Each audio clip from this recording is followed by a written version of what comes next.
అందరికీ నమస్తే నొల్లా welcome to సాఫ్ సిదా ముచ్చట. ముఖ్యమంత్రి సారు ఇందిరమ్మ రాజ్యం తెస్తందుకు ఏ తీర్ల కష్టపడుతుండో అందరు చూస్తుండ్రు కదా. నియోజకవర్గానికి ఒక్కూరికి పథకాలు ఇచ్చిన ప్రథమ సీఎంగా రికార్డు కొట్టిండు. పెట్టిన గ్రామ సభలలో గందరగోళం సభలుగా మార్చి అట్లొక రికార్డు తన ఖాతాలో వేసుకున్నాడు.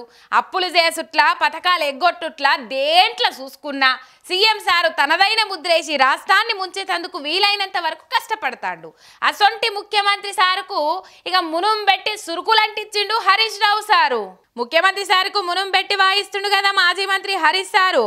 ప్రజా మార్కు పాలన అంటే ఏంది రేవంత్ గారు? అయితే జూబ్లీహిల్స్ ప్యాలెస్ నుంచి లేదంటే కమాండ్ కంట్రోల్ సెంటర్ నుంచి పాలన చేసుడేనా ప్రజాపాలన? పోలీసు పహార నడుమ గ్రామ సభలు, పోలీస్ కమాండ్ కంట్రోల్ సెంటర్ల ప్రభుత్వ నిర్ణయాలు, బాగు ప్రజాపాలన అంటివి. సీఎం క్యాంప్ ఆఫీసుల ప్రజా దర్బార్ అంటివి. ప్రతిరోజు ప్రజలను కలుస్తా అని పొంకనాలు కొడుతుంది. ఏడాది పొద్దాయే ఎవరిని కలవకుండా ముఖం సాటేస్తుంది. సీఎం మంత్రుల పేజీలు, అన్ని శాఖలు విభాగాలు ఒకే దగ్గర ఉండేటట్టు సువిశాలమైన అంబేద్కర్ సచివాలయం ఉంటే దాన్ని కాదని మంత్రులు అధికారులను నీ జూబ్లీహిల్స్ ప్యాలెస్కు లేకుంటే కమాండ్ కంట్రోల్ సెంటర్కు పదే పరుగులు పెట్టియబడుతుంది. అధికార నివాసం నీ దర్పానికి సరిపోదని జూబ్లీహిల్స్ ప్యాలెస్ నుండి వ్యవహారాలు చేస్తుంటివి. మంత్రులు అధికారులను ప్యాలెస్కు పిలిపించుకొని అహంభావం ప్రదర్శిస్తుంటివి. ఇదేనా ఇందిరమ్మ రాజ్యం అంటే? ముఖ్యమంత్రి రేవంత్ గారు అనుకుంటా వాతలు పెట్టిండు.